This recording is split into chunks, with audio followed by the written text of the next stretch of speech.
नमस्कार सबैजनालाई। आज हामी आज हामी मल्टिलेभल इनहेरिटेन्स पढ्न गइरहेछौँ। योभन्दा अगाडि हामीले हायरार्किकल र सिंगल इनहेरिटेन्स हेरिसकेका छौँ। मल्टिलेभल इनहेरिटेन्समा के भन्छ भने एउटा प्यारेन्ट क्लास छ, त्यसको छोरो पनि छ, त्यसको छोरोको छोरो पनि छ। अब यहाँ हामीले फिगरबाट बुझौँ है। यहाँ के भन्दैछ,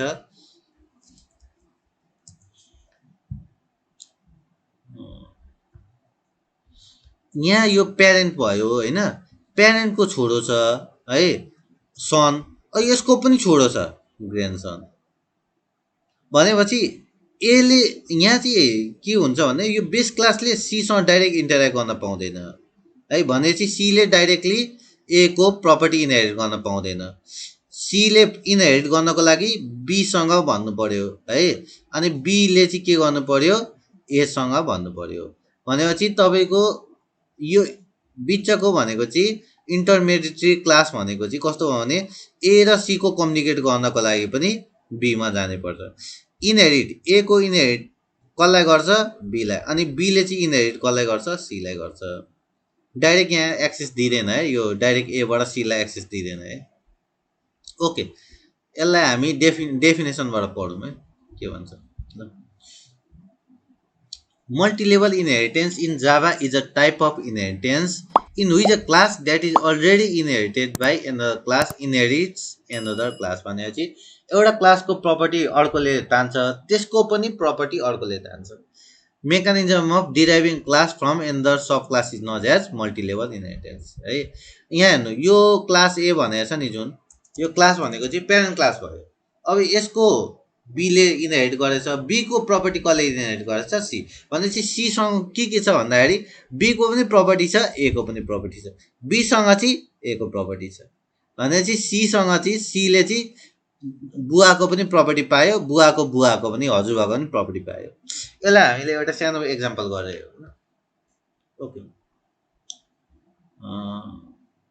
यसलाई हटाइदिउँ। ल, मैले डाइरेक्ट क्लास बनाउँछु है। New class multi level comment गरिदिउँ, मल्टी लेभल इनहेरिटेन्स। एउटा क्लास बनाऊ है, क्लास ए। क्लास एमा एउटा मेथड राखिदिउँ, void display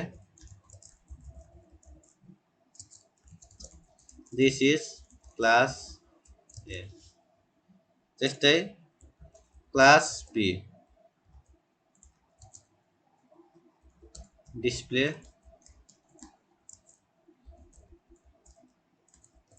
this is class B. Method अहिले अर्कै राखौँ है, display नराखौँ।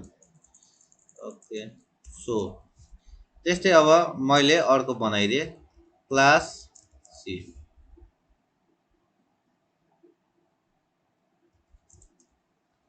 void get data this is class C। अब यो चाहिँ मल्टिलेभल भनेको चाहिँ मेन क्लास भयो, यसमा मेन मेथड हुन्छ। अब हामीले यहाँ हेर्नु है, ए को प्रपर्टी केमा जान्छ, बीमा जान्छ। भनेपछि बी एक्सटेन्ड्स ए। त्यस्तै सी को प्रपर्टी, सीले के को प्रपर्टी पाउँछ, extends B. Okay,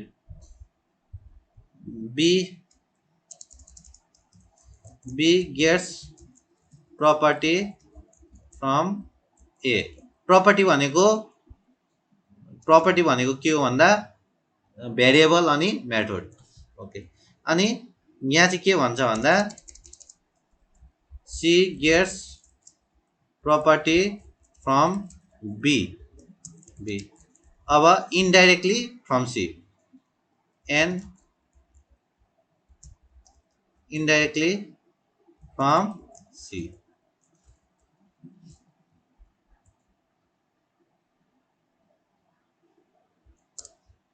indirectly from C. Okay, अब यहाँ हामी के गर्छौँ भन्दा सी को ऑब्जेक्ट बनाऊँ C C equal to new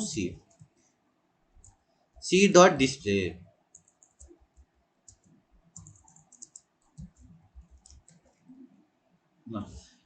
यसले यहाँ के गर्छ यसलाई हामी बुझौँ है यसले यहाँ यो डिस्प्ले प्रिन्ट गर्छ तर यो प्रिन्ट गर्ने मेकानिजम के हो बुझौँ है ओके ल यहाँ हेरौँ है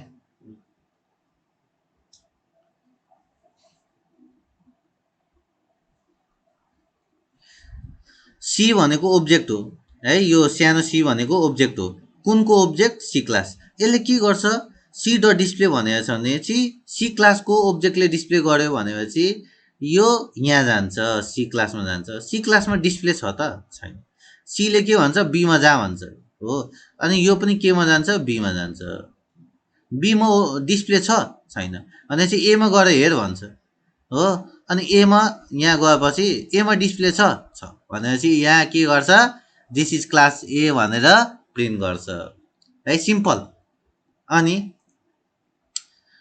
नेक्स्ट हामीले किन सीसँग के छ भन्दा अर्को प्रपर्टी पनि छ त्यस्तै मैले सी डट सो गर्न मिल्छ किन योसँग बीको पनि प्रपर्टी छ यसलाई रन गरेर हेरौँ ल दिस इज क्लास बी बीमा पनि किन प्रिन्ट गर्यो भन्दाखेरि सीले त बीलाई पनि बोलाउन मिल्छ किनकि बीबाट पनि इनहेरिट गरेको छ अनि ए त अब बीले एबाट इनहेरिट गरेको छ त्यस्तै अब सीले आफ्नो त हेर्न मिलिहाल्छ सी डट गेट